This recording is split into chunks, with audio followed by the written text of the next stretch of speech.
സങ്കീർത്തനങ്ങൾ അധ്യായം 2.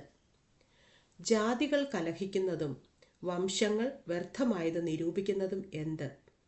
യഹോവയ്ക്കും അവൻ്റെ അഭിഷിക്തനും വിരോധമായി ഭൂമിയിലെ രാജാക്കന്മാർ എഴുന്നേൽക്കുകയും അധിപതികൾ തമ്മിൽ ആലോചിക്കുകയും ചെയ്യുന്നത്. നാം അവരുടെ കെട്ടുകളെ പൊട്ടിച്ച് അവരുടെ കയറുകളെ എറിഞ്ഞു കളക. സ്വർഗത്തിൽ വസിക്കുന്നവൻ ചിരിക്കുന്നു.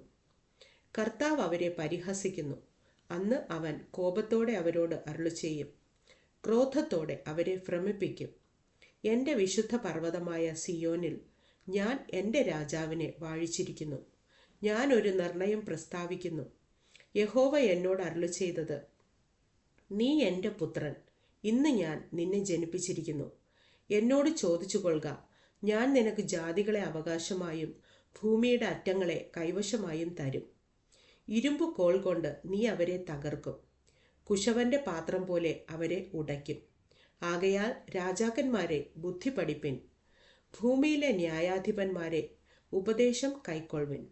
ഭയത്തോടെ യഹോവയെ സേവിപ്പിൻ, വിറയലോടെ ഘോഷിച്ചുല്ലസിപ്പിൻ. അവൻ കോപിച്ചിട്ട് നിങ്ങൾ വഴിയിൽ വച്ച് നശിക്കാതിരിപ്പാൻ പുത്രനെ ചുംബിപ്പിൻ.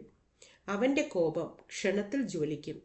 അവനെ ശരണം പ്രാപിക്കുന്നവരൊക്കെയും ഭാഗ്യവാന്മാർ.